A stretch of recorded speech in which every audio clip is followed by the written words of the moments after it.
Welcome to another edition of the Sports Exchange. I have a couple of different faces, or at least one, anyways. His name is Ralph Williams, my co host on Sports Rep on Saturdays. I'm the executive producer, and Ralph, he just does what I tell him to do, and he doesn't do too bad of a job. He follows instruction quite well. Glad to have him on the Wednesday Night Thank Sports you. Exchange, Ralph. And I look forward to everybody else. And George Eichhorn, my colleague, been doing this over 40 some odd years with me. Good Welcome to be back. back. Big night. Lots to talk about. Thanks. Good to have you. George survived a marathon last night, everybody, on Inside the Pigskin. We talked about the United Football League, and that show ran nearly 2 hours, but we had a lot of information. If you haven't seen Inside the Pigskin yesterday and you're a South Florida Tribune YouTube subscriber, please check it out. It's a lot of research and definitely going to learn. And the person behind it all is Candy Ebling, front, on and off the camera. Thanks, Scott. It's good to be here. Glad that, I can be here and talking sports with all you and non-sports, depending on what we have on store tonight. And Taylor Phillips, who's further along in my book than Ralph Williams is. So you better get reading, Ralph, because Taylor says he's done. All we're waiting on is a review. Oh, yeah. And the one thing that intrigued me is GoDaddy.com and YouTube subscribers. Yeah. Yeah. And then the familiar names that I've actually been friends with. Rick Curdy, for example. Well, yeah, once upon a time he was part of the show, but these days Rick has something in common with Houdini. He disappeared, but he was certainly an asset to the show. We had him, and another guy who's really important is the one sitting underneath me is Jacob Christner. You want to talk about the new Mr. Opinion? But no, I'm Mr. Fact. I'm Mr. Fact. And I am so. And Taylor, if they didn't tell me who your name was, I would have thought you were Tony Hawk. No, so have a little fun with it, Yeah, he's a guy just like me. Yeah, Jacob Christner's in the book too, though. Jacob was, tell you what, he's done a heck of a job in the time I've known him. I've read it, sent it to him, and he's read it too. So, Jacob, I'm glad you're in it, and you're on your way into the next one. Ralph, you have to earn your way in, but okay, we still have time by the end of the year. But Jacob's in it, George, and of course, everybody else is part of the show. For the most part, they should be there. So, Ralph, you have a lot of goals to look forward to tonight. Your only goal is, but we're going to take care of business, and that's putting on a first-class show. I know you can definitely do that. So our title here is Hong Kong Goaltender sets new world record. We're going to start off with that. We have a lot of other interesting topics as well.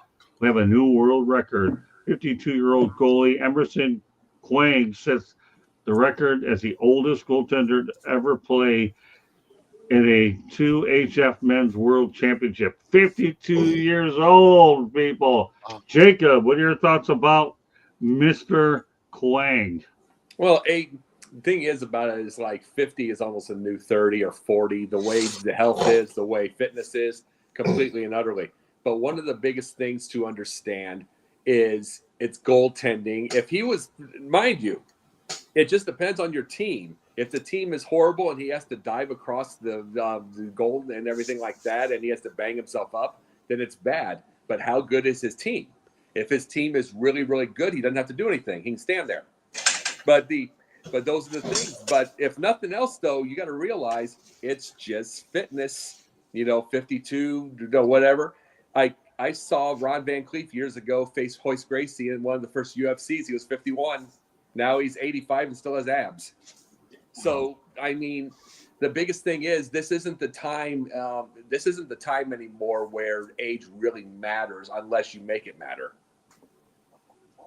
Nevertheless, 52 years old playing goaltending is still pretty interesting accomplishment. No, you're correct. I was just thinking, like, if the team, like for instance, his offense keeps it on the other side of the field and he gets to stand the majority of the time, that's great. If he's diving and banging himself up from a deal and trying to save the thing, it's going to affect him quick. But either way, it's still awesome. Well, I remember when Gordie Howe was 52, he was playing for the Detroit Vipers. So there you go. Yep. I remember that over at the Palace of Auburn Hills. I will give Ralph Williams a stab at it since he's the new guy on the block tonight. All right.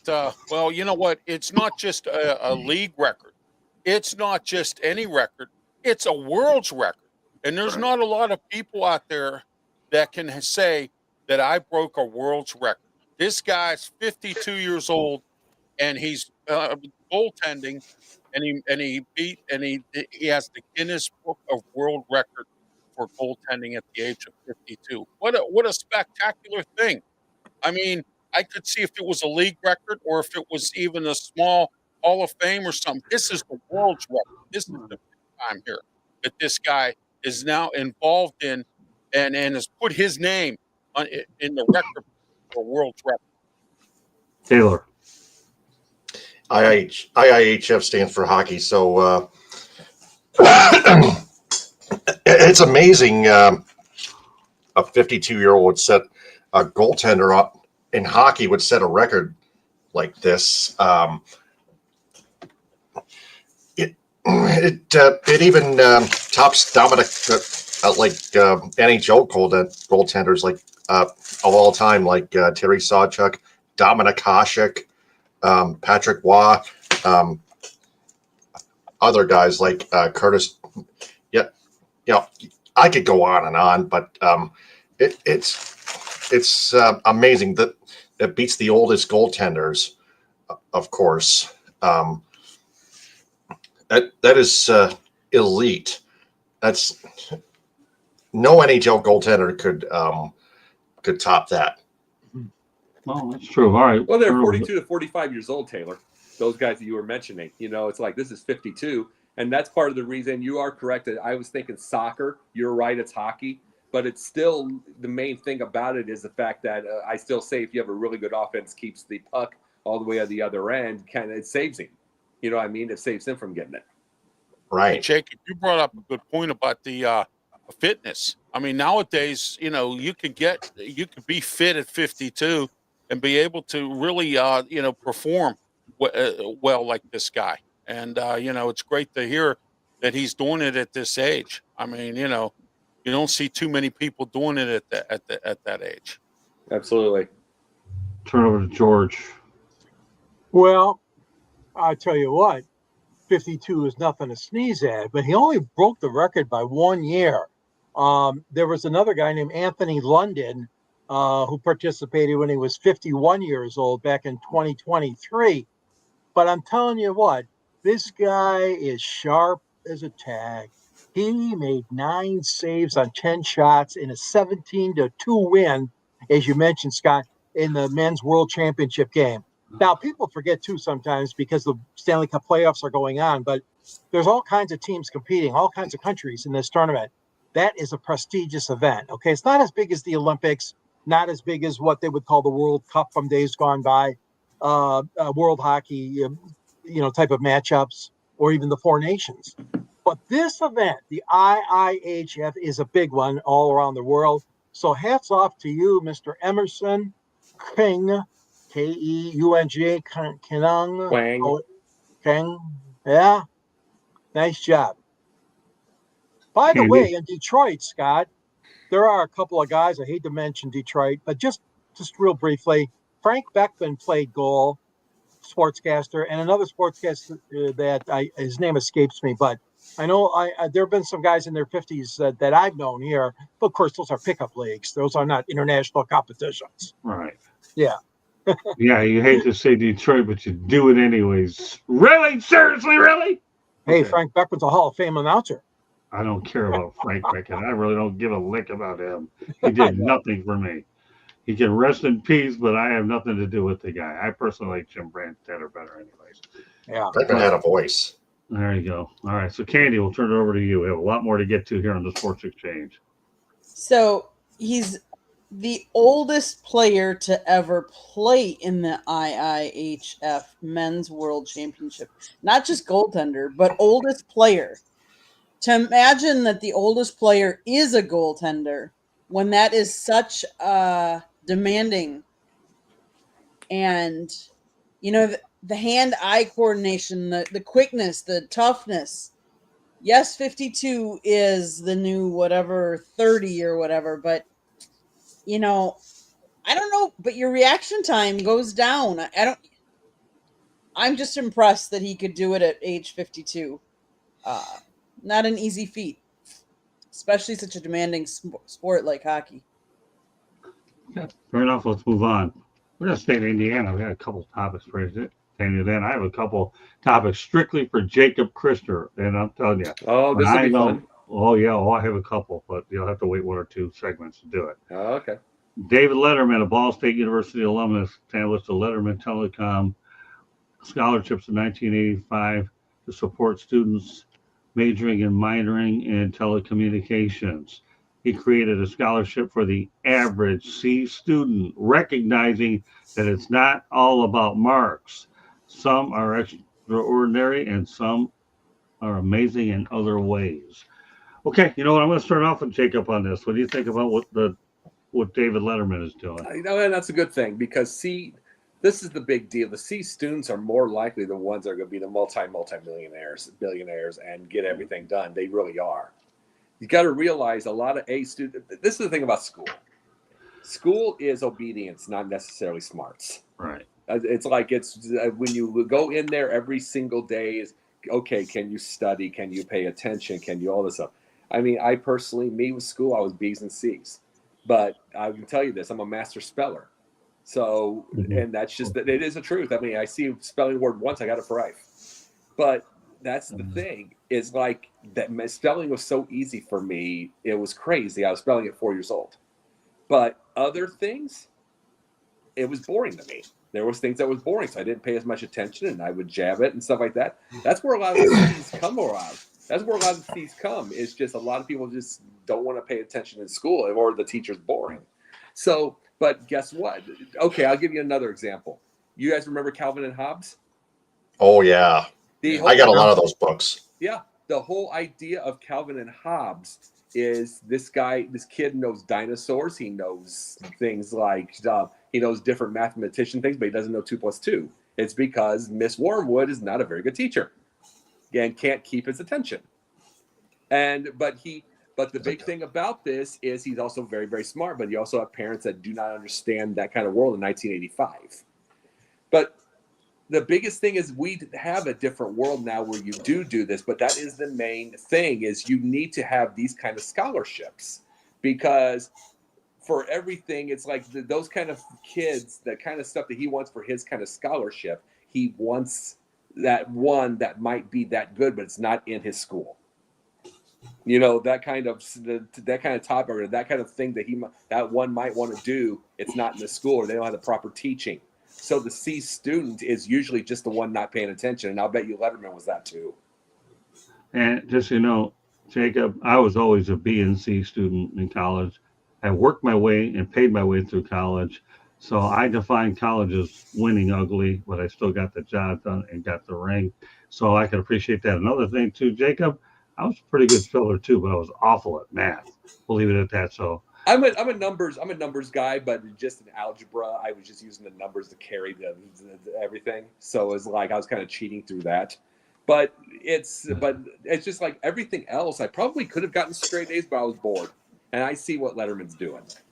yeah, well, Letterman's doing is unbelievable, and that's why it made this. So let me tell you one thing. I've learned a lot from people that I've gotten to know Bob Lee, and the one thing Bob Lee defines journalism is the fact that I'm not looking for clicks with these shows. I'm more interested in coming up with old school journalism topics that you're going to see on this show that you wouldn't anywhere else. And I met Bob Lee, took photos with him, talked to him. He's truly unbelievable. And Bob Lee, if you're looking for a role model in the announcing business, Bob Lee is it. Candy, I'll tell you, Bob and I had a really good time when we were up in North Carolina. And I was reading something on him today. So I don't, clicks are fine, views and all that business, but I want to come up with topics that nobody out there will have. You got, this is a good thing for you to sponge, Ralph, and everybody else. Is the fact you got 3 or 4 million different podcasts out there, but if we can all be different, come up with different types of topics, we're ahead of the game than anything else. Just a little bit of a lesson. I've learned it. So with that said, I'll turn it over to Taylor. So David Letterman is, are we talking about a talk show host or are we talking about a different David Letterman? The talk show host. Oh, yeah. Wow. Yeah. So, yeah, like Jacob pointed out, school is about obedience, but it's about also education, of course. High school, college, all that stuff. You got to be able to not just remember stuff, but understand the entire material, whichever subject you're studying. So, and that's why David Letterman paved the way for all those students and gave them an opportunity to flourish and move on with their great lives. And Great you're point. right there, Taylor. And the big thing about it is his best buddy before they had that falling out was Leno. Leno wasn't a student either. Jay Leno, that is. Yeah, Jay Leno. Yeah, and it's like he wasn't a student either. The thing about it is these are comedians, and their main thing is timing people and making people, all that stuff, watching your money, people, the skills, all that kind of deal. These are things you don't learn in school. These are things you just don't learn in school. You learn that in life. So I get what Letterman's doing on that. All right, Ralph, what are your thoughts? My thoughts are David Letterman is a pioneer in, he's been with 2 networks. He was with NBC and CBS, and I admire him for what he's doing. Look, I didn't go to college. I went to Columbia School of Broadcasting. That is where Bob Eubanks went to school. And look at where Bob Eubanks ended up, okay? And compared to where I ended up, but I mean, still, Bob Eubanks went to that school, and I went to Columbia School of Broadcasting. I graduated with a B grade, but I didn't go to a big college. I wasn't into journalism. I just wanted to be a broadcaster. I just wanted to be a DJ. That's really all I wanted to do. And then I started listening to talk radio, and I said, oh my, I like this. I just wish that there was somebody like David Letterman around when I was trying to get into the business at the beginning of my life, when I was in my 20s and I was trying to get into this business. I wish he was around for a scholarship to a school, and I could have went. I was a C student in high school. I was an average student. I was never anything, but I did graduate with a B from Columbia School of Broadcasting, and I'm happy that David Letterman is doing something. A lot of comedians and broadcasters and people like that. He not only was a comedian, he was a broadcaster. I mean, he interviewed people. He also made people laugh, and he was also serious about some things as well. But he had he had two great shows, one on NBC and the other one on CBS. Hey, George. Well, yeah, I mean, the guy's a millionaire. We know that. Okay. He's made his life in television, but it is a good thing for him to give some of that to the next generation. David's been a great talent, let's say, for so many decades, as you guys know, starting out, as Johnny Carson's replacement at times when he was on vacation. But, Letterman's got a lot of money. He's very involved in auto racing, motorsports, too, with the Letterman Ray Hall team. And I've heard many stories about people. And there's another one, too. His name is Stan the Man Musial. He left a bunch of money to the Polish Sports Hall of Fame. And every year, the Polish Sports Hall of Fame gives away 6 or 7 scholarships. So I'm saying there's a lot of this that goes on, maybe that we don't all know about, but it's needed. Let's face it, folks. The tuition prices are so damn high. The cost of going to college nowadays is so high. All the expenses. So the more we can help the kids out, the young men and women that are trying to get into our business and other things too, not just journalism, I'm all for it. So hats off to David. Hats off to Stan the Man. And all the other people that have contributed, for student scholarships like that. Great point, George. Go ahead, Candy. Thank you. Really good point, George. Letterman's scholarship specifically rewards creativity and innovation, challenging the traditional notion that academic excellence is the only path to success. Applicants must submit a creative project, such as a website, interactive media, writing, or graphic design, showcasing their abilities. The scholarship provides financial assistance for tuition, room and board, and other educational expenses at Ball State. The winner receives $10,000, the first runner-up receives $5,000, and the second runner-up receives, wait for this, Scott, this is your number, $3,333. I thought you were going to say a set of steak knives. No, all trays. There you go, all trays. No, not even from Hex Clan. I know. But how cool is that he rewards 3 different people, and that he's recognizing creativity, because that's something that in today's day and age, I mean, let's face it, creative media, creative marketing, like there's so much that you can do with that. Kudos for him recognizing that there's talent out there that doesn't have to always be getting A's and being the top grade people. I applaud him for that. And that You're right. comes from a daughter of an educator. So I grew up, my dad was a high school teacher, so I come from that kind of a background.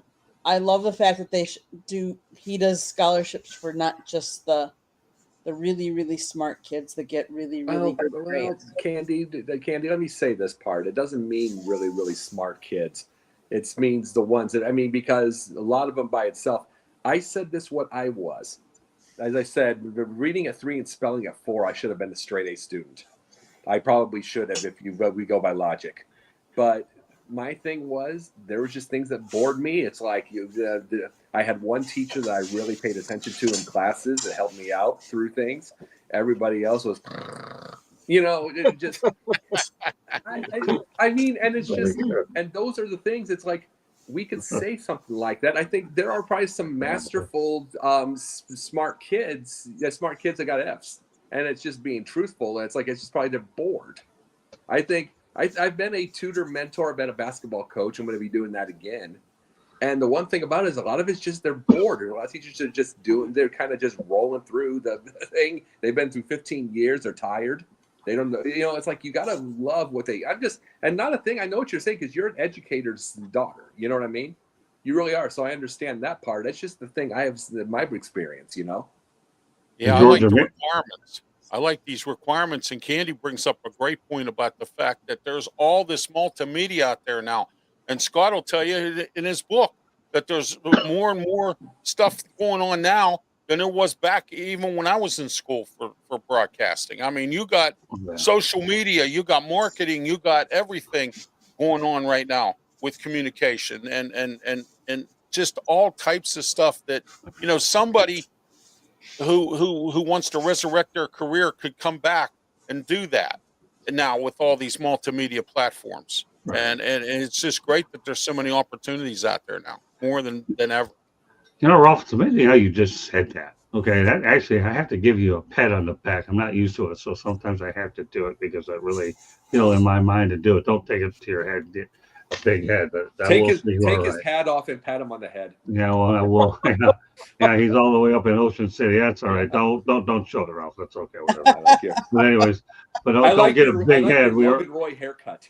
But you know what, Ralph? With all due respect, one of the things I do a lot during the day is I study the different areas and find ways that we could get to show on lots of different platforms. So you made that comment, Ralph. You were really on target with that because, like anything else, you always want to see how far you can expand your reach. And I talk about that in my book, let alone different ways to get YouTube subscribers. YouTube's a part of it, but it's just a fraction of what it is. We've seen the developments all year with blog radio going out of business. One would have thought that was it. But my point is you're right. There are so many different platforms. You have to find a way to which one gets you the biggest bang for your buck is that you have to literally do. And it's all trial and error. There's no rhyme and reason to how you figure it out. You just have to be hands-on day in and day out. Now, George, you talked about Johnny Carson. Back in 1984, I went to the Olympic Games, and my longtime mentor, Andy Lascano, was working at NBC affiliate, and he actually gave me a tour behind in Johnny Carson's studio. It was just unbelievable. I wish I would have had camera phones back then. So it really was unbelievable. I mean, it really truly was when you have a chance to see it all back then. But wish we would have had camera phones, but now we have cameras. With that said, let's keep moving along. Good pace of the show. I know that these were two topics I knew that we would spend a fair amount of time on. Why not? David Letterman alone are the goaltender that's getting AARP discounts, okay? And probably who knows what he has for life insurance. He's probably getting out there in Hong Kong. I don't know what they have there. But we'll stay in Indiana for the moment. Indiana Fever have hit the 1 million followers on Facebook, the first WNBA team to do so on any social media platform and this comes from Front Office Sports. So Okay, Jacob, again, I'm going to lead off with you. What are your thoughts about the Fever getting 1 million followers on Facebook? I mean, this Well, is unbelievable. 982,000 are probably Caitlin Clark, and the other 18,000 right. between everybody else. But Right. good for them. But it's like we're now seeing. This news came just before she got hurt, so we got a couple of games, about 3-4 games out for her, and the news came just at the right time because right now they're saying some of the ticket prices are absolutely cratering. It's just one of the things like that. Will these people continue to say that she got herself hurt regularly or any kind of thing? Right. Will they bail out? Is it Caitlin or is it the whole team? Right. And that's the thing. Or would they bail out? And let's say she went to the Connecticut Sun next, or she went to the Sparks next. Would they switch it over? That's a big question. But congratulations to them nonetheless. Taylor? Yeah, simple, 2 words, Caitlin Clark. That's the main reason why the Indiana Fever just absolutely skyrocketed the amount of followers. Enough said there. Ralph? Yeah, it's not. I follow Taylor there, but you know something. This is actually good publicity based on what we saw a week or two back when they had that situation with Angel Reese and Caitlin Clark, and it went on social media and it was all over the place. This is actually good news, positive news for the Indiana Fever. On top of Caitlin Clark being there, this is great. I'm glad that they're doing, and it works for the WNBA too, because we've said this many times, Scott. I've heard you on this on your shows many times. Everyone on this panel has probably said about how the WNBA needs to up their game to market themselves better and things like that. Now, this is a positive thing here that they have all these followers. It takes away the negative of what happened a week or so ago, and it blocks that out. And now here's a positive thing that's going on, another positive other than Caitlin Clark. George? Yeah, I mean, it goes without saying that this is one of the most prominent female athletes to burst onto the American sports scene, guys, in years. And there have been some great ones. As far as basketball goes, there's a love affair going on right now. Or should I say love/hate affair? I hate to use the word hate, but I mean, there are people that, think she's maybe a little bit too pushy or aggressive. All that to say, I hope those numbers stick. I think it bodes well for the WNBA. As you guys know, the league's been around over a quarter of a century already, and it's still, those baby steps got to be a little bit bigger and all that over the last several years. But I mean, what she's done and her team to put basketball on the map and attract sellout crowds and good television numbers is phenomenal. And I think that just because she's hurt for and going to miss a few games, I don't see any slacking off with with the enthusiasm for the WNBA or for the Indiana Fever. Candy?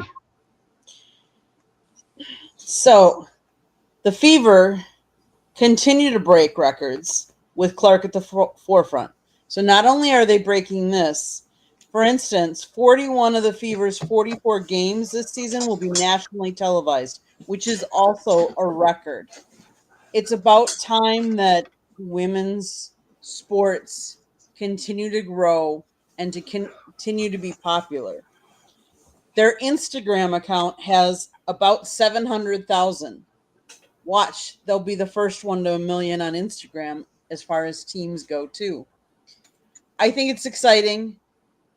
However you want to dice it, however you want to say, whatever the reason is that we're talking about this, whether it be Caitlin Clark and how she started in Iowa and how it, progressed, it doesn't matter. We're talking about it. And that's the important thing. I love the fact that we're bringing women's sports to the forefront. I'll tell you one thing, and then we're going to go one more topic, and actually the one we're going to go to is our pundit segment, so get ready to go, Jacob. But Paige Beckers, it'll take her a while to get to those numbers. It really will. She's with the Dallas Wings right now. Not a very good team. And I believe that Caitlin Clark has more talent around her. I'll do more WNBA stuff as time goes on. I've always thought that Caitlin Clark should be treated with way more respect than she's getting right now. I don't like it at all. She was left off the U.S. Olympic team recently. I think that was a big mistake. I really do. That will be for another night unless Jacob wants to comment on it right Yeah, now. I mean, it was a mistake by itself, but she'd also played in Iowa, went straight for Indiana, played in the playoffs. She needed to rest. Right. The I next get four, that, but it was still a mistake. yeah. But I totally understand. But Paige Beckers is the future of the league. I think the only thing I wonder about Paige right now is just making sure her injury history hasn't worked in her favor at all.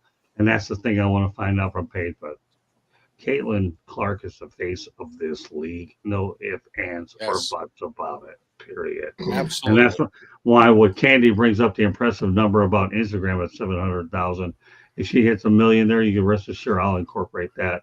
I don't know about you guys. So I'm going to ask you a question, not on point, but what was your favorite ESPN show? Just give me one basic answer. George, what was your favorite ESPN show? Well, you know, Scott, you know me for 45 years, and I always want to have the news, and I want to have it now. So it's going to be Sports Center. All the great guys, the great anchors they've had over the years. I mean, for me, it's getting those highlight packages and getting the recaps of the games. I don't And need an explanation. I asked you for okay, favorite show. Sick them, man. Really? all right, Seriously, really? Sports Center. Are you crazy? Sports Center is what I call it. All right, Candy. What was the one that had Bob Lee that we watched? The Sports Reporters. Yeah, that was one of them. That's Exactly. one. Sports Reporters. You like that one? I did. Okay. What about you, Ralph? I like the NFL insiders. I always Okay. loved. I love the NFL as it is, and watching the insiders and the great analysts that are on there, and they break everything down. Sometimes they do a better job than the NFL Network. I mean, as far as Hey, breaking Ralph. stuff. What did I just do to Icorn? Yeah, I know. Now I Yeah. got two Really, really seriously. really, yeah. Seriously, really. All I Really? know is Yeah. NFL Really? insiders. You and Icorn make easy questions complicated. Are those headphones working, Ralph? Never mind. Don't answer. Okay, go ahead, Taylor. No, I'm sorry. I'm sorry. Go ahead. Yep. How about Around the Horn? It was a fun show with panelists as contestants every Monday through Friday, explaining each topic Okay. like Good a enough. contest. It's good. Good enough. Jacob. Well, I'm a pundit's pundit, so it'd obviously be outside the lines. That was the one. No, you can't backtrack. You know what? Great minds think alike. Jacob Crisper, outside the lines all the way. Bob Lee. Give me the human interest story. And I always thought outside the lines reminds me of 60 Minutes, and Candy will tell you how much I love 60 Minutes. All right, with that said, okay, now we're going to transition over to Pundit's Pundit, to Mr. Pundit's Pundit. And why don't you tell us what's on your mind, Jacob? You're bringing up the article I sent you. Okay, Taylor, you haven't met me yet, so you're going to hear this part. You're in Detroit. You're in Detroit, correct? I'm in northern Michigan between Lake City and McBain, 15 minutes east of Cadillac. I'm a big Bears fan, so you'll know this part. I also despise and absolutely unmitigatedly hate Caleb Williams. You'll notice this really, really fast. This just the pick of that. So I'm bringing that up tonight. That's my little deal. I brought the whole situation. The issue I've had I did an article and it went into the South Florida Tribune about the big thing with Caleb Williams and and basically his issues and what people aren't going to understand.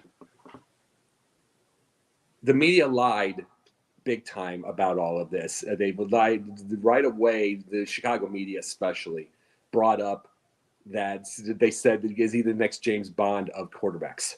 Is he unshakable? Meanwhile, we saw him on video crying to mommy. You know, with her covering his face. He says it himself. He cries into his pillow after every loss. Where I'm at with this is the fact that the Bears don't get many chances to win, not especially the last 20 years. And yet the fans keep falling for it. And that's what my article was in the South Florida Tribune. They keep falling for it.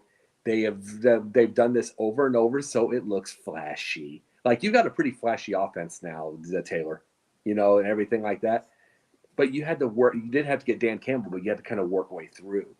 They keep wanting something. They might win games, but they're afraid to say it was Kyle Orton as their quarterback, or Mitchell Trubisky, or anyone. By the way, Mitchell Trubisky was your guys' thorn in your side. It was his. It was 5 of his 9 300-yard games in Detroit, something like that, some craziness. But the thing is, the fans are always afraid, so they always went mutiny if you didn't get them something, if you didn't get something flashy. Meanwhile, they keep losing. And that's where I am at on that. This has got to stop. This has got to stop, and it's got to think if the Bears are going to win, because Caleb's not it. Caleb's at it, and they're going to fail again. Just because, and you did a shaking your head, Taylor, you were correct. That he's not as unshakable, he's not as cool as they want to make him out. It's kind of the media's whole idea of artificially creating cool, which that is a bad habit that they do. They artificially create cool and artificially create enemies based off of their own, their feelings. But see, here's the thing. These are journalists. I'm a pundit. I can have my feelings. And that's where I'm at.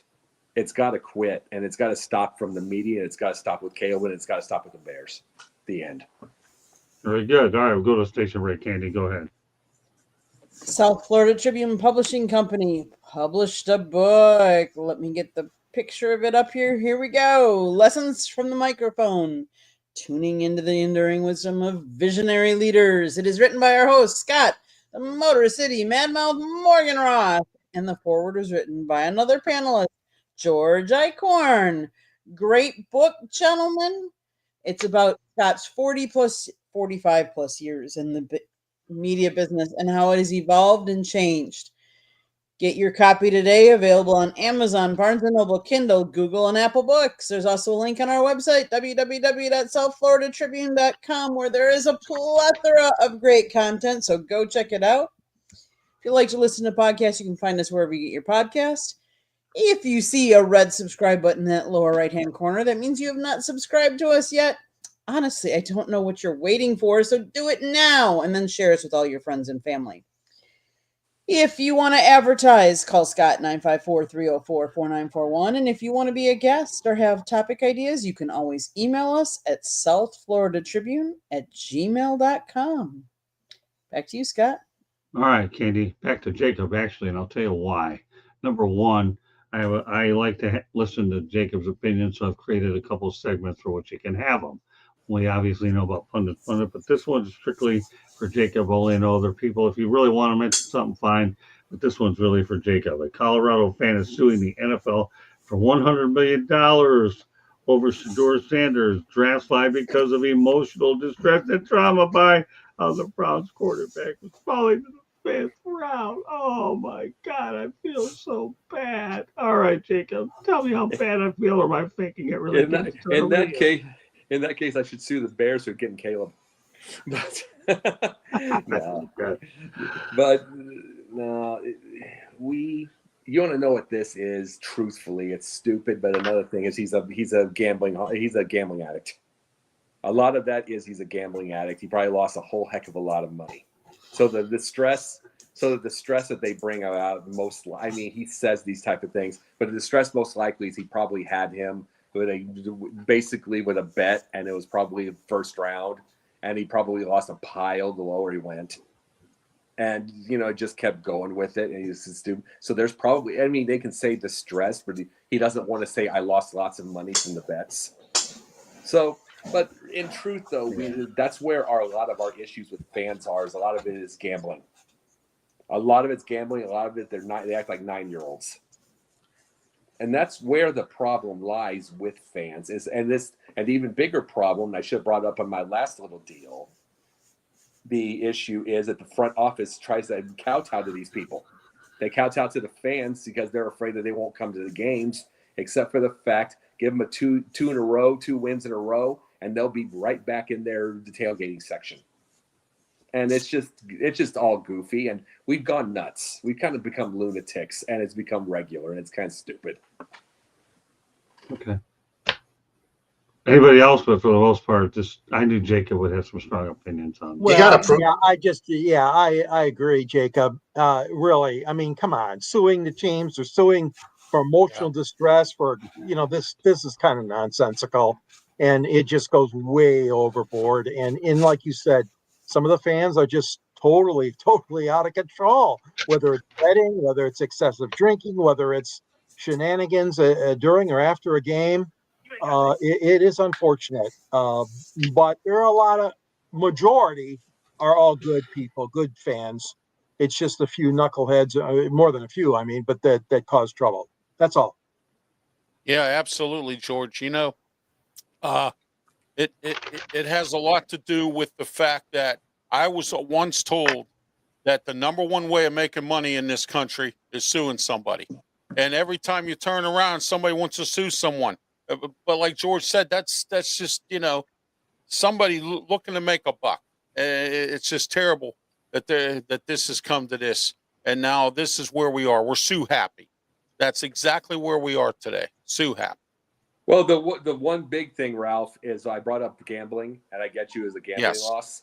And all of that, right now, it's his emotions. I call them emotional nitwits. It's his emotions talking. And I will bet you if he's not bringing that up in that little thing, it will be found that he gambled and he's trying to bet that off, and they'll get thrown out of court and laughed at. Oh, absolutely. Karma. Okay, we'll leave it at that. Solid fourth. But I just want to make sure everybody had a little bit of a comment on that. Some people just need to man up and stop being a bunch of whiny you-know-whats. There you go. Say All right, word. Taylor, Say that's the what word. I I need. agree. I need to see that stuff out of you, Taylor. Give me some passion with you. Yeah, that's what I think of a lot of Detroit Tigers fans on X, by the way. Oh, man. They just overreact about everything. Taylor, they give up after the third inning. Not this Right. year, Jacob. Or overreact due to someone's injury. Right. Enough already, yeah. All right, well, Man up. All right, one of the things I don't like talking about, which is probably one of the reasons I love Outside the Line, because we're not oriented, is fake news. Bill Belichick is a recent example where they talked about his girlfriend being banned from UNC football. UNC denied that very quickly, and from the UNC facilities. And another thing that really irritated me was a Detroit Red Wings fan. Her name was Leona Liza, reported devastating loss that Scotty Bowman died at age 91, leaving a void in the hockey history. I'll tell you what I think of all of that. Everybody can follow through. Really? Seriously? Really? Get me a crap. break. It is fake news. Leona Liza. I get a chance to hammer you on 3 shows. I did it on the Professor and the Pupil. You get to do it now. As far as I'm Illegitimate. concerned, yeah, they are fake news. Again, this is for a lot of kind of like Belichick's relationship. Yeah, I mean, why do I go out there and bring this up on a broadcast like this? Because it's about learning exactly what you have to do, what to put up there, what you have to know, what to believe, and what your sources are. I don't mind divulging my sources on the air if I think they're credible. If I see anything other than a credible source, I go out there and simply go out there and ignore it. So that thing about Scotty Bowman dying is sick. It totally is sick at age 90. He's not dead yet. What was that, Taylor? He's not dead yet. We know that. That's why it's being brought up, Taylor. Hello. Really? Seriously? Really? Yeah, we know that, Taylor. Okay. But nevertheless, controversy and stuff. Bill Belichick and his girlfriend Jordan Hudson. So what? I'm really annoyed with Pablo Torre, formerly of, I think he's with ESPN or not, because he just can't get off this Bill Belichick hatred thing that he's on too. So I don't know what you guys think, George. You know what? You're the senior journalist here. What are your thoughts about all this fake news, both with the Well, Belichick uh, situation and the Red Wings? well, yeah, the Red Wings one. Yeah, trust me, you and I would be one of the first to know. We're good friends with Ken Kell and Paul Woods. So that's Exactly. totally fake news. And it's all she had to do is pick up the phone. She can get a hold of Todd in public relations or somebody else down there. Don't go on and say that kind of stuff. That is so disgusting. It really is. As far as the Belichick thing goes, I think there's a lot of, let's face it, there's so many men out there that are so jealous. Let's just call a spade a spade. They're jealous, and I know it's a weird arrangement. I know this is an older man, and then he's got this wonderful, model, and she contested for a beauty queen contest. I mean, but get over it. I mean, if that's listen, if that's the kind of thing he wanted to get into relationship wise, that's his own business. But again, I think a lot of it's just based on machoism and jealousy. Oh, gee, how, that kind of stuff. But it's still bad and fake news. And to say something like that, like you said, that she's been banned, which is totally untrue, like you said, Scott. I can't. You've been around me long enough to understand journalism. What are your thoughts about what these two examples are? Fake. There is no room for fake news in anything. I mean, making up things, lying, telling different things. It's just wrong. I'm sorry. Too many people these days believe everything you read. So, unfortunately, someone's going to believe the fake news. And that's just sad. That's sad. There's no room for it in media. Ralph? Yeah, you know what? Fake news, you know, it gets old after a while. And sometimes people, they just put this stuff out there because they want to be seen. They want to be heard. They want to know, they want people to know about them. But then they do stupid things like this fake news stuff about Bill Belichick and his girlfriend. Like George said, who cares? I mean, let the guy, that's his business if he wants to, hang out with a model or whatever he's doing. And, the same thing apply, it's ridiculous that this fake news is even out here, and but now with social media, people will do anything. I mean, they'll put anything out there and they'll say anything, and that's exactly what it is with fake news. Taylor, you're learning the business well. You just finished my Yeah, book. it's defamatory by those reporters, and they're asking to get sued, and doing stuff like that can get you into some trouble. Or you get fined or suspended or even fired, dare I say. And if you don't have anything to, and if well, if you, it's just their personal opinion. You got to keep it to yourself. Okay, it's not something to report news about. Just keep it to yourself. Just a tip out there. Okay, good enough. Jacob? Well, George, do you remember Paul Lynde years ago? Oh, yeah. Yeah, that when he used to go backstage, he used to bring all these young men, call them his nephews. That's what I think of this relationship. But no, I mean, really, Yeah. by itself, though, all this deal with fake news, it got called out about 10 years ago, and it's getting worse. Part of the thing by itself is how many times have I called it out myself, though? It's bites. Everything is bites. Everything is headlines. Who reads the article? Who reads anything? You got to remember, most news, we have our phones every day, okay? Everybody has our cell phones, all that stuff. Most people read the headline that comes down off our Apple or the Samsung, you know what I'm saying? And they don't even push it. 95% don't even push. They just see it. Right. I was taught that. I used to do it too. I was taught that. My brother taught me that, to read it in full. And then you'll see here's the thing. You'll see the main point of it and of everything is about the sixth paragraph. They'll do that there after the fact. And they do that on purpose because they know no one's going to get there. No, when we have the movie Up and you have the dog go squirrel, that's what people are with media, and they get away with this, unfortunately. Squirrel, it's that's where the problem lies, and it's like when you get more people and you start getting more teachers, you get everything because we're never going to have anything past a fish let's see, what's the word for it? Is that the attention span of a fish? We're never going to get that far. But when we get enough kids and enough people that want to be smart and read, and that's up to the teachers also. But until then, it's going to keep happening. Yeah, it's too bad. We have to talk about fake news on the nature of our business, George. I have to go back to my partner, George Eichhorn. Don't you miss those days where all we ever did was go to the wire services to That's grab it right. and talk about it on the air? I'll Oh, tell you, I miss yeah. those days. Now we have the internet, you have all this stuff. Everything goes up at a tenth of a second. Oh, those days back in the station, George, when we were at numerous ones, we got it straight from the source and didn't have to worry about none of this business.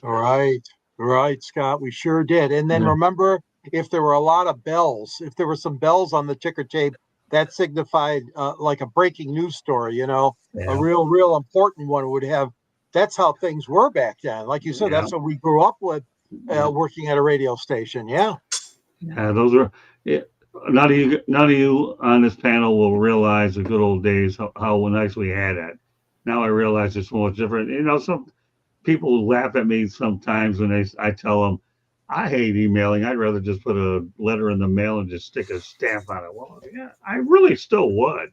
Yeah. And I'm not afraid to admit it, but thank God I have somebody else who's more than capable of handling the technical stuff as well, because she does it marvelously. All right, well, they were one non-sports topic of the night. Unfortunately, I wish it was something better when I'm going to have to report, but I'm going to mention it anyways. It's one of those things that you don't take these situations for granted. According to WPBF News, okay, I divulge my source. Officials say a 29-year-old KC firefighter paramedic has died after being stabbed by a patient during an ambulance ride. Rest in peace to Graham Hoffman. Yes, people, this does happen. When you're in an ambulance ride, the tables were turned for all the wrong reasons. So I repeat, a 29-year-old KC firefighter, first responder, trying to help out, and he unfortunately died by being stabbed by a patient during an ambulance ride. Rest in peace, Graham Hoffman. So, Jacob, what are your thoughts? I've always called EMTs absolute badasses that no one knows about in their level, just because of everything. It's kind of like we saw the show MASH. We saw the show MASH, and we saw them and the little that they have to work with. That's the same with an EMT, only in this era. But in truth, I've been saying this about firefighters. I've been saying it about cops. I've been saying it about EMTs. I've been saying about this forever, and we had a show about it one time. I called it, and I'll say this, Taylor, and Ralph both. We called the show. It was 4 topics, but the main part of the show was, let's see, the martial arts and police reform. Martial arts and police reform, and the idea of it is, let's teach everybody around self-defense in the same amount of time as we teach guns. Good point. And the biggest thing about this is, you got EMTs who are not going to carry guns on them, and they have to deal with it. And now they don't have anything to protect them. And most of them don't even have any. They have self-defense. They don't have any martial arts or self-defense training or any of that stuff. That doesn't make them wimpy.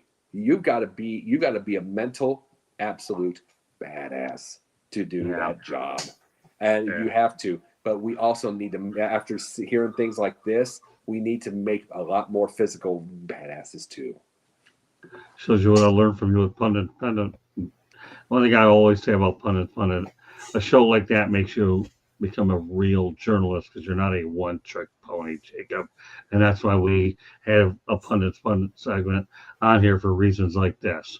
Okay, Taylor, go ahead. What's your response on this topic? I want to touch on the patient that committed that crime.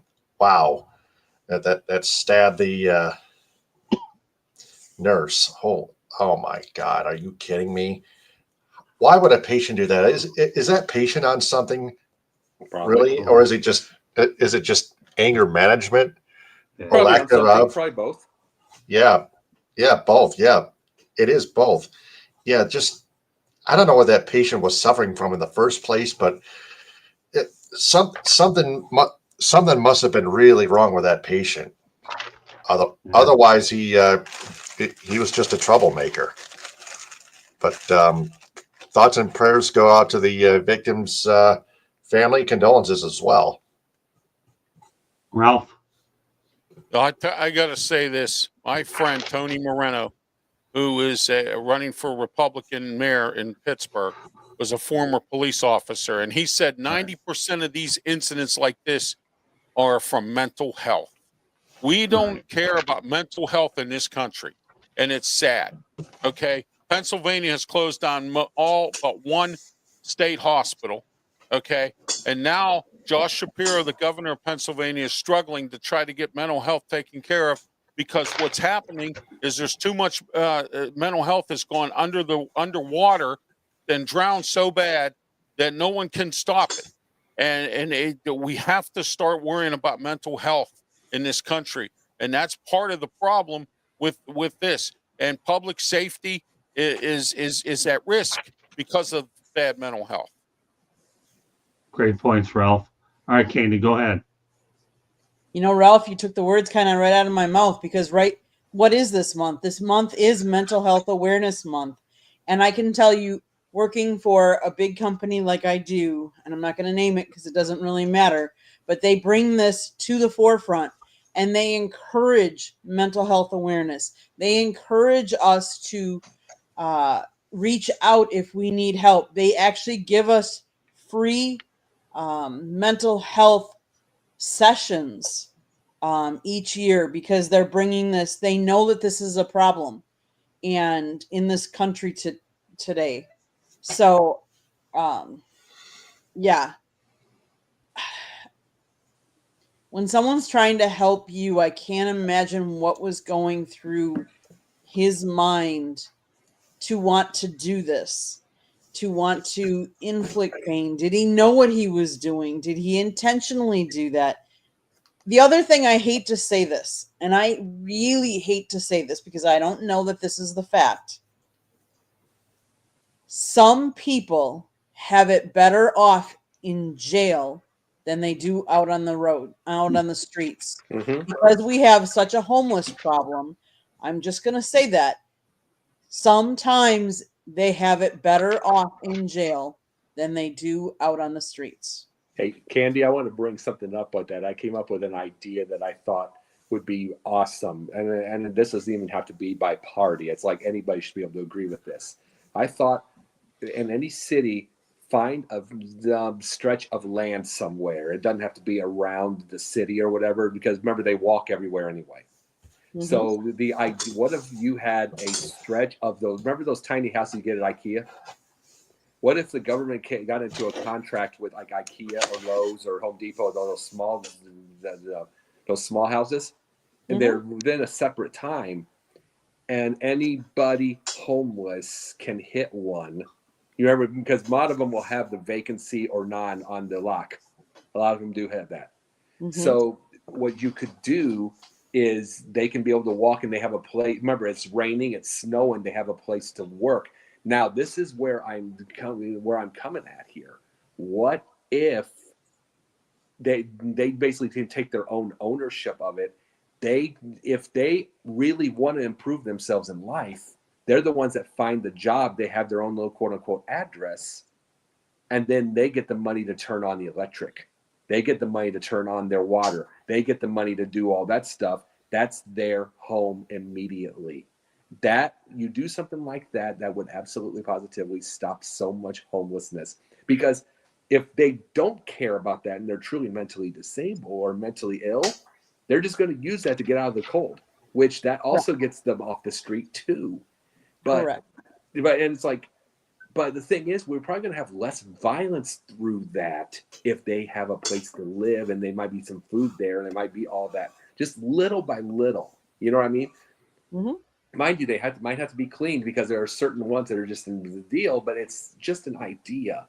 What if we came up with ideas where they have a place to sleep, and then if their minds are still in it, they get themselves a job, and they turn on their own lights, turn on their own everything. That's when you know, because people will keep saying, oh, they want to improve, but how do you know? Let's give them that little guinea pig right there. Mm-hmm. Let's give them the responsibility, Jacob, to, Yeah. to work their way into that. And that tiny homes idea is not a bad thing. They're doing it in some cities and I'll towns. get into that another time. All right, Yeah. stay on point. Okay. But that's what the whole thing I was bringing up, Candy, was. Mm-hmm. That's the whole thing I Yeah. was bringing up. You're bringing that. That's just the thing. Yeah, yeah. I've read a lot of that stuff, Ralph. That's what I do during my day and research this. We're just staying on point, and we're talking about a situation right now where, unfortunately, somebody lost their life in a very unfortunate situation. I don't mind talking about homeless. All I have to say is, when you go to LA County, and everything out there, it is really bad. If you go buy it, make a purchase at a store, let's say it's $4.96. You want to round it up 4 cents, make it $5. The homeless, that's fine. I have no problem rounding it up. Easier on my bills anyways. But that's what you have out in LA County. You have a lot of homeless people all over the place, and it's sad. All right, one person hasn't had a say on this particular topic is George Eichhorn. A couple more things I want to get to, including my town. Go ahead, George. Well, obviously, this is a situation that hits very close to home. My son-in-law, one of my sons-in-law, is a firefighter paramedic. So when I heard this news, I was devastated and very, very upset. And I applaud you, Scott, for bringing this up in our different format and different topics we talk about on the Sports Exchange. What happened on April 27th was clearly a fatal stabbing by whatever this patient, whatever was going through her mind. I guess it was a lady, and they said that she had bitten somebody earlier, bitten a paramedic or a police officer earlier that day or the day before. But yes, of course, it illustrates how much need we have, and how dangerous our emergency people are, and what they go through every day. Our police, firemen, EMTs, all of them. So stay calm, stay respecting of those that carry the badge is all I can say. Great way to end the segment, George. Thank Okay. you. All right, now we went from fake news before now to some news updates. Kent Maeda, 37, signed a minor league deal Oh with the boy. Chicago Cubs. Get that. He is with the Chicago Cubs. I don't know how Jacob feels about that. He signed a 2-year deal for Detroit worth $24 million. We all know how that worked out in Detroit. Not very good. No way. Yeah, that's you don't have to worry about him. He's a Cub. He's probably, guess what? The Cubs will be in Detroit in a few weeks to see their old buddy Kenta, who they're probably paying.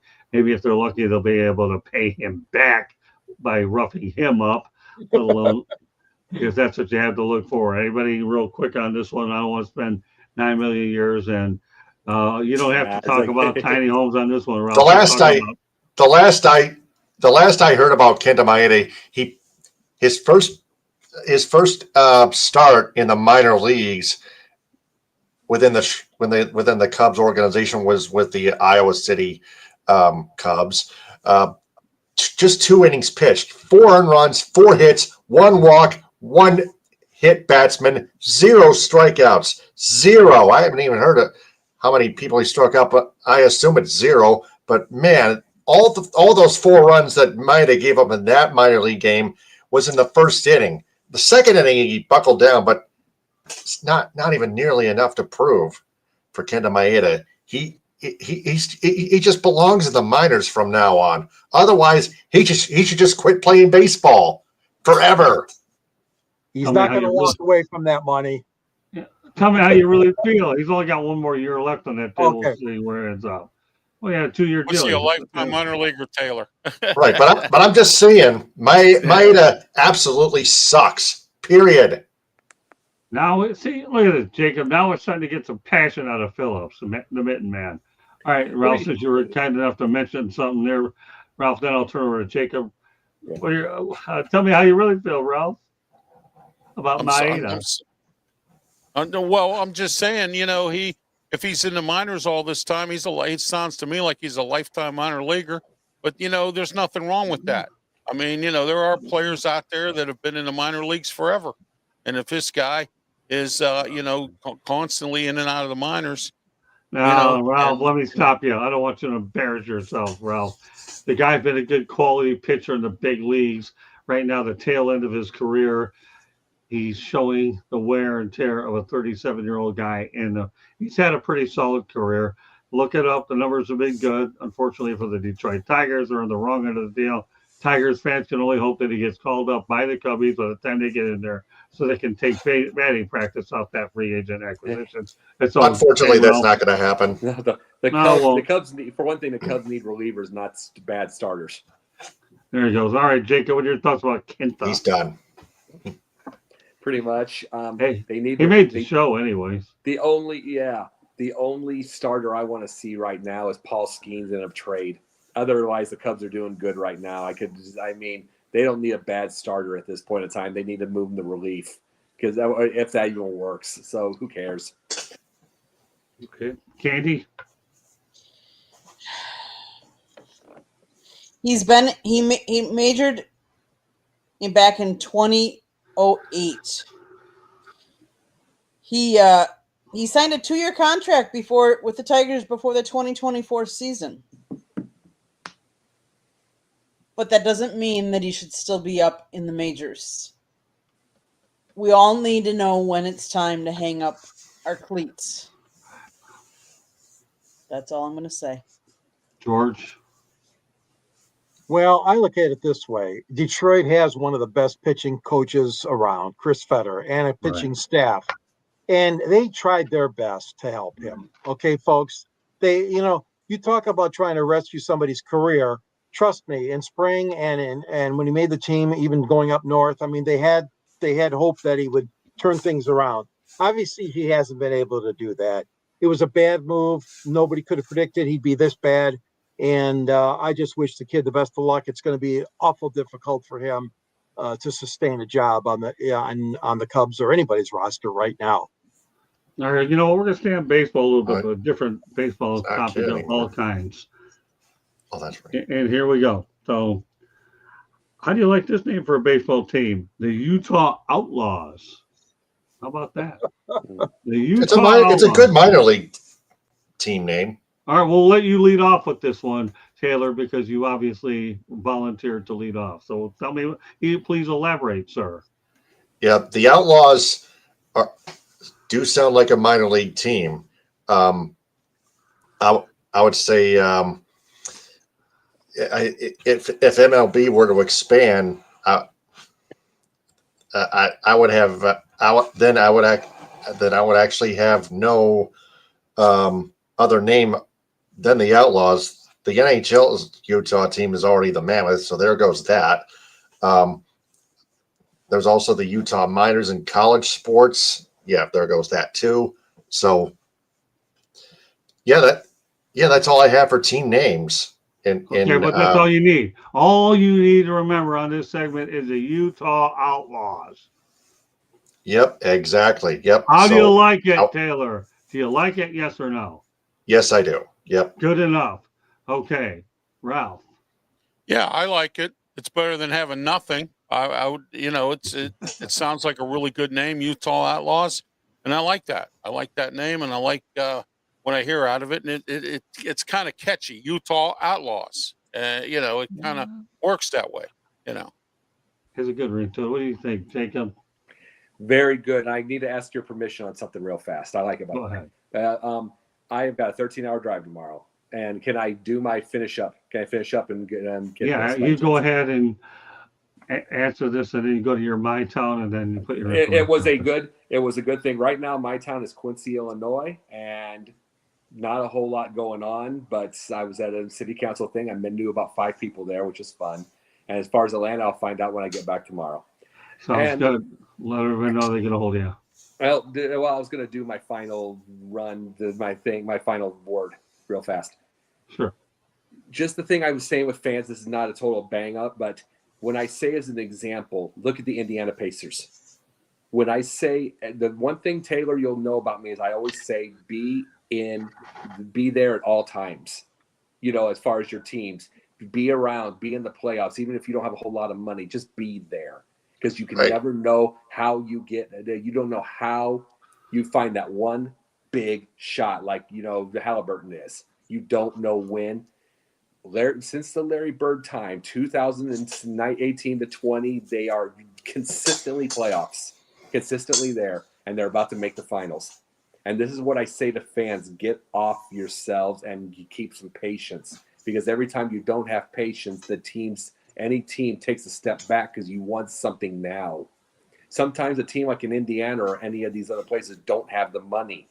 So you have to understand, if you're doing well despite the money, it's because someone's doing the right thing. So That's how you make money. that is how you make money. And it's like, take to keep your patience a little bit and just start to understand, if you don't have money to spend and you're still doing well and you're number 8, number 7 in the playoffs and do everything like that, you're doing something right. Because when you're still around, something will happen. If you're not around, think of when Peyton Manning went to Denver. Because do you think Peyton Manning would have went to Denver for a 4-12 with Kyle Orton holding it, or would he have gone to San Francisco? And that's the point I make. You got to stay around. And guess what? They got their Super Bowl in 2015 because they stuck around. It's like, sometimes things just happen, and that's all I have to say with that. Where you can see me is I'm Jacob Christer on Facebook. I am Sideline One Sports on TikTok and a bunch of different places. And once in a blue moon, I even act. Well, you know what, Jacob? Safe travels. We'll look forward to seeing you on next Wednesday's edition of the Sports Exchange. As usual, job well done, Jacob. Great job. Thank you very much. Yeah, I always look forward to having you on Wednesday night. That's why I've worked hard to customize the show to give you 2 or 3 shots to do what you do best. And Thank you very much. Speak your mind. You're welcome. Safe travels. We'll see you next week. Bye. All right. Check out my Michigan Sports Truth. You're not done yet. No. Unless you want to be. I was trying to talk to Jake about my Michigan Sports Truth podcast. But, well, don't worry. Really. There'll be other opportunities. You're on this show every Wednesday night anyway. Yep. All right. So with that said, everybody talk about the non-sports where we're at here. Okay. Outlaws. Now, okay. Outlaws. All right, we're on the Outlaws. Just make sure. Sure. Okay. I think it's a good name, Scott. I think it's creative. It really for a very conservative state like Utah, it's a little bit outlandish in a way, but hey, I think it's good, especially for minor league baseball. Okay, Candy. The Utah Outlaws was actually one of the names that the Utah NHL Hockey Club was considering before they went to the Utah Mammoths. Right. So it was a popular name because obviously it was one that was I could see it being a minor league team. It just has that, different I don't know, how should I put it? Different quality about it, different ring to it. I like it. I'm aboard with Ralph. It does have a good ring to it. Sounds really all the way. When I see this, I thought, why not put it out there? Because, keep in mind, our audience is all over the world. It's not limited to a specific area.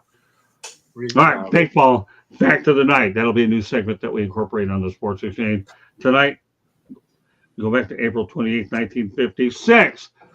Frank Robinson hit his first home run. By the end of his career, he would hit 586 home runs. He's inducted into the Baseball Hall of Fame. What are your thoughts, George, about Frank Robinson? We all know what he did as a manager, as a pioneer in that department. Was a heck of a hitter and made it to Cooperstown. Frank Robinson is our baseball fact of the night. Yeah, that's a great choice you made. Frank Robbie has always been one of the kind of guys that kind of formed my following baseball, only because they were such a great rival for a while with the Detroit Tigers. But Frank Robinson as a Baltimore Oriole was fantastic. I know his managerial career, Cleveland Indians. I mean, just a great all-around career. Frank Robinson, just a great, what a Hall of Famer. No question about it. I like the guy, even though he was a opposing teammate. So, what about you, Taylor? What do you know about Frank? Frank Robinson was elite. Almost 600 home runs, 586 as George Eichhorn mentioned. He was one of the best. He's a Hall of Famer. Not very many baseball fans remember, but some of us do. Okay, Ralph. Yeah, Frank Robinson, Hall of Famer all the way. The man, not only was a manager, but a great baseball player. And he, with the Orioles, and the Orioles, he kind of put them on the map a little bit by being a good baseball player for them, and also as a manager as well. He wasn't maybe the greatest manager in the world, but he managed his teams the way he had to. And Frank Robinson, Hall of Famer, yes, he is. Well, everybody knows about his offensive prowess, but I think the biggest thing I remember the most about Frank Robinson is he's the one who engineered that Montreal Expos to a Washington National transition during that move. That's not an easy situation to do. It really isn't. He leaves Canada to go to the nation's capital. So can you believe the one his first home run? So it'll give everybody an opportunity to think about that first home run. How many will it lead to, and do you ultimately get to Cooperstown? That's why I decided to put this one in tonight's show for that reason. We all know what Frank did. It's off the field as a manager and on, but as far as I'm concerned, Frank Robinson is our baseball fact of the night. Final segment of the night is our mind wait. Candy. Go ahead, Candy. Thank you. Frank Robinson, nicknamed the Judge, was an American professional baseball outfielder and manager in Major League Baseball. He played for 5 different teams over 21 seasons. He also became the first black manager in big league history as a player manager of the Indians. He was the first player to be named most valuable player in both the National League and the American League. I do remember, yeah. Great stuff, Yes. Candy. Mm-hmm. That's it. He had a great career. Oh yeah. And it's And rightfully so, Jackie Robinson takes a great deal of the spotlight, as we know. But you got guys like Frank Robinson too. You talk about tough times when breaking down that racial barrier and all that in baseball. Right. Frank's right up there. Yeah. Okay. Great stuff. All right, now we go to My Town. Guess what, Candy? You're going to lead off with My Town. You're the original creator of it for Fire Up. Go ahead, Candy. My Town. My Milwaukee Brewers took all 3 of the series against the Boston Red Sox. Christian Yelich, who has played in the league for, let me get that. I forget. I just had that up a minute ago. I think he hit a walk-off grand slam home run last night to win the game. They won it in the 10th yesterday. They won it in the 10th today. They're not having the best season, I will admit. But they did what they needed to. The Milwaukee Bucks have some big decisions to make on how they are going to keep Giannis. They've got to figure that one out. I just saw, I thought this was very, very interesting. Let me get it quick. I'm sorry. I'm supposed to be quicker than this. Absurd but true.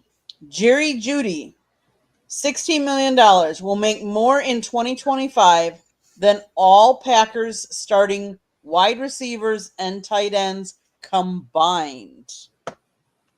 That's kind of crazy if you ask me. The Milwaukee Admirals, they did not make it to the Calder Cup. They had a great year, but they did not. And as for the town that I live in now, we all know that the Florida Panthers have been storming pretty good. They are up 3-1 in the series. We will see if they can do it tonight. They are currently up 3-2. So we'll see what happens with that. Okay, Taylor. Well, the Detroit Tigers swept the San Francisco Giants, of course. The Detroit Tigers, best record in at least the American League, if not Major League Baseball. Right now, they're trying to race the Philadelphia Phillies for the best record in Major League Baseball. Braves and Phillies are postponed, so guess what? The Tigers have the best record in Major League Baseball as of right now. Man, Tommy Kahnle's changeup was wicked. A 6-out save, getting the Tigers out of a jam with runners on second and third and nobody out in the 8th inning. And then the Lions earlier yesterday signed linebacker Zach Cunningham, who only played 7 games, 4 total tackles, 2 solo, 2 assisted tackles for the Denver Broncos. He's played almost a decade in the NFL, and I've got all the research here. I'm going to provide it sometime soon on my Michigan Sports Truth podcast. Very good. I'll let you give that information out when everybody's done. All right, go ahead, George. When you look at the attendance figures in Major League Baseball, one thing really jumps out at you. Despite having that best record, like you mentioned, Taylor, the Tigers are no better than 21st in attendance. So your questions are, oh, why? Oh, why? Oh, why? Well, number one, weather. We all know about weather in the Midwest, especially in April and May.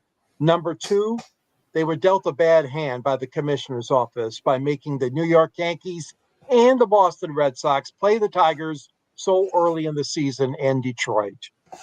Number three, we've had a lot of winning teams. A lot of money has been going out for teams like the Detroit Lions, the Detroit Pistons, and of course the Red Wings sell out almost every game. So the dollar to see a sporting event, is only stretched so far. But wait, folks, trust me, they continue to play like this. There will be more crowds. They drew over 35,000 on the Memorial Day weekend against Cleveland for 3 out of the 4 games. So there will be better attendance figures. I know it's not like, selling out every game like, we're used to with the Dodgers, Yankees, Bo Sox. But Tiger fans are loyal, and they will come back. And they've had suffering years for so many years. So I think that people who panic about this and see 21st in the league, wow, no, Detroit is still a baseball town. That's what I wanted to share tonight. Okay, thank you, George. Sure. Okay, Ralph, you know this segment all too well. Go ahead. All right, my town. The Pirates won today 10-1 against Arizona. Paul Skeens pitched a well of a game, and finally the bats came through today. Also, the Steelers, still playing the waiting game. We're still finding out whether or not Aaron Rodgers is going to be our starting quarterback. And OTA started. Mason Rudolph is so far the starter, and we'll see where the Steelers go. And the Penguins still waiting to see who they're going to hire as their new head coach as well. Mike Sullivan got fired or stepped down, if you want to call it that, or a mutual, walked away with a mutual respect or whatever, however you want to classify it. But now he's the new head coach with the New York Rangers, and I wish him a lot of luck. And it looks like the Florida Panthers are going to do pretty good. It looks like they're going to be moving on here real soon. So we'll see what happens. See, I don't know. I'm not talking about the Panthers right now. I personally don't like to give in-game updates until I get final scores. That's a policy that I have.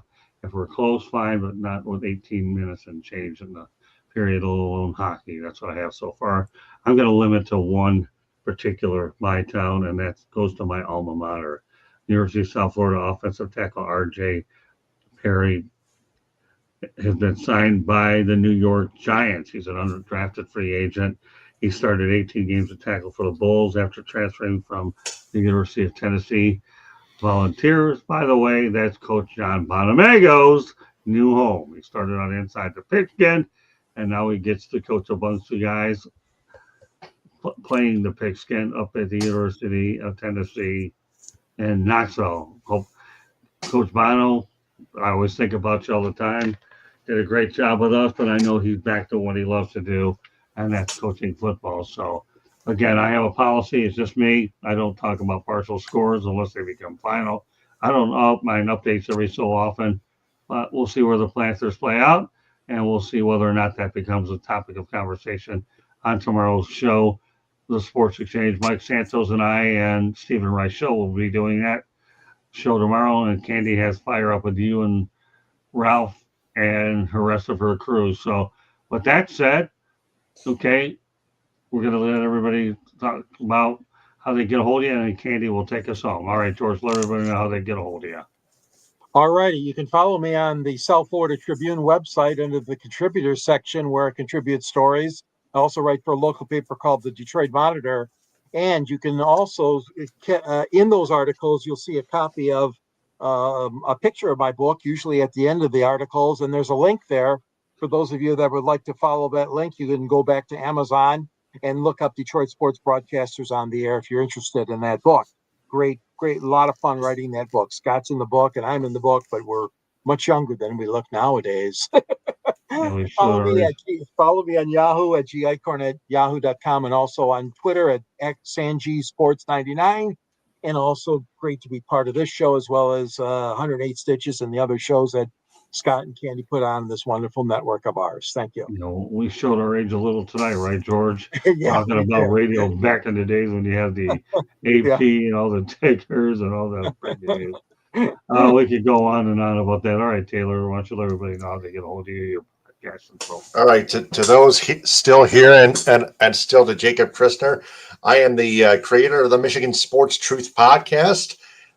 Find it on YouTube, also in audio form on Spreaker, Spotify, Apple Podcasts, Amazon Music, Castbox, everywhere. Giles Savan, Podchaser, Podcast Addict. Holy cow! It's going to be published sometime on Deezer soon. It's awaiting Spreaker's approval for Spreaker. But anyway, also follow the Michigan Sports Truth podcast on X, Instagram, Threads, and TikTok, and like its Facebook page. All right, Ralph, turn it over to you. All right, YouTube, Facebook. Also, I'm on Twitter X. Please follow me. And also subscribe to my YouTube channel, Ralph Williams, RW Media. I'm also Saturdays. I have 3 shows. It's a triple header. Ralph Williams starts at 8 a.m. to 9 a.m. The Ralph Williams, Tony Moreno show on 12:50 a.m. The Answer up in Pittsburgh. Or you can also listen on 12:50 The Answer, PGH.com. And also 2 p.m. the Sports Corner radio show with me, Ralph Williams, Smoking Jim Frazier, Claudia Rosano, and Luther Dupree. And then at 9 a.m., and I didn't forget this, Scott, the executive producer of the Sports Rap Show, Scott Morganroth, Leo Haggerty, and myself on the Sports Rap Show every Saturday morning, 9 a.m., YouTube, Facebook, Twitch, Twitter X platform. And also we are on the Huddle Sports Network and soon to be on the Oracle Talk Radio Network. Well done, Ralph. I have to tell you, our life did a really fine job tonight in Sports Exchange. And you will definitely warrant yourself more invitations after tonight's act. Well, I appreciate that. Thank you. Good job, Ralph. Really good job. All right, Candy, take us away. South Florida Tribune Publishing Company published a book, Lessons from the Microphone, Tuning into the Enduring Wisdom of Visionary Leaders. It is written by our host, Scott, the Motor City Madmouth Morganroth, with the foreword written by George Icorn. Great book, gentlemen. It talks about how media has changed over Scott's 40-plus years in the business. There's a picture of a young Scott with a young Muhammad Ali. Go get the book so you can see the picture. And, of course, enjoy all his stories because he loves to tell the stories in the book, too. You got to, one of my favorite stories, you got to read the story about the teacher. So go check that out. Then, if you like to listen to podcasts, you can find us, just like Taylor said, wherever you get your podcasts, whether it be Deezer, Castbox, Amazon Music, you name it, we're there. Apple Podcasts, all of them. Go check it out. If you see that red subscribe button in that lower right-hand corner, click it, like us, share us with all your friends and family. Subscribe, click the notification so you get notifications whenever we go live. Monday nights we talk baseball, Tuesday nights we talk football, Wednesday nights on Sports Exchange, you never know what we're going to be talking about. Thursday nights on Sports Exchange, Scott talks hockey during the hockey season. And then we talk on Fire Up. Again, you never know what we're going to be talking about, so tune in to find out. Scott also does a one-on-one show called the Motor City Madmouth, and it's where he interviews one-on-one. So go check out that. He also does a professor and pupil show on Monday nights. It's him and Stephen Reichel. Go check out all the plethora of content we have. You name it, go check out our YouTube. We have one-on-one interviews. Scott gets questions in with Miami Marlins manager. He does with Mario Cristobal. Like, just go check out the website. I mean, the YouTube channel. We do have a website, www.southfloridatribune.com, where there's a plethora of great content. Check that out as well.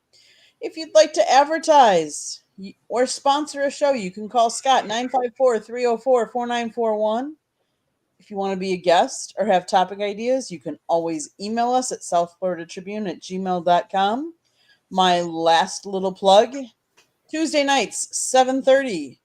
If you like talking sports and you like chicks, don't miss the Chicks podcast, Chicks and Salsa, or 3 Chicks in a Pod. We talk sports just as well as anybody. So check it out, 7:30 p.m. Eastern on Tuesday nights. Yes, Mr. George? I just wanted to pass this on. I spoke to Ken Cal today, and Scott, he wanted to tell you he's halfway through your book and he loves it. And I said, Really? you know what, Ken Cal, I'm going to give Scott that news tonight. So, yay, good job. Good job. Oh, He man. loves Well, then your book. I want you to relay a message to Ken when he's done Sure. with it. We're gonna put him on the Motor City Mad Mouth show with you and I and him. Oh, Oh. awesome. I sure will. Here we go. Yeah. Yeah. I know Taylor will be watching in and tuning in there. Right, Taylor? Yeah, I have to keep. I just have to keep my eyes open. Well, that's good. All right, well, I'm glad. Hey, George, I'm glad to hear that. Ken is somebody I really You bet. here too, and I hope to see him at some point or another when I get a little time. So Yeah. please send my best to Ken and tell him what he's done. And I'm glad he loves it. We're going to bring him Yeah. on the show. Okay. And you know what, Taylor? Yeah. If you're lucky enough, you earn your way up the ladder and you do the things. You never know when you might be on with some of these people too. Never Right. know. I'm not making no promises. I give goals. Ralph Williams knows what the goal is, right? It's Ralph? out there. What is the Yes, it goal, is. Ralph? It's the goal. The goal is to get more social media followers and subscribers on YouTube, and the goal is to get up there. That's the goal. YouTube and what else, Ralph? He I'm said keeping social up media. on. I'm keeping up on everything. Shows. I'm keeping up on my Twitter X account. I'm up on getting up on my subscribers. Thanks to you, I got a whole bunch. I'm starting to get some more here down here in Ocean City. So there you go. Oh boy! All right, Ralph. Proud of the progress. We know you can keep doing it. Taylor, you're doing awesome. George, thanks for the message. Candy, thanks for everything else you do. And I want to thank Jacob Christopher for being on this edition of the Sports Exchange, as well as the people that have interacted in the chat room and the ones that will interact on YouTube and wherever else on Facebook that we have it. So with that said, once again, thank you very much for joining us on this edition of the Sports Exchange. On behalf of Jacob Christopher, George Eichhorn, Candy Ebling, Ralph Williams, Taylor Phelps. Hope to have Willie Epting back on next Wednesday night. Thank you very much for joining us, and we will see you next Wednesday night. God bless everybody, and have a great weekend. Bye now.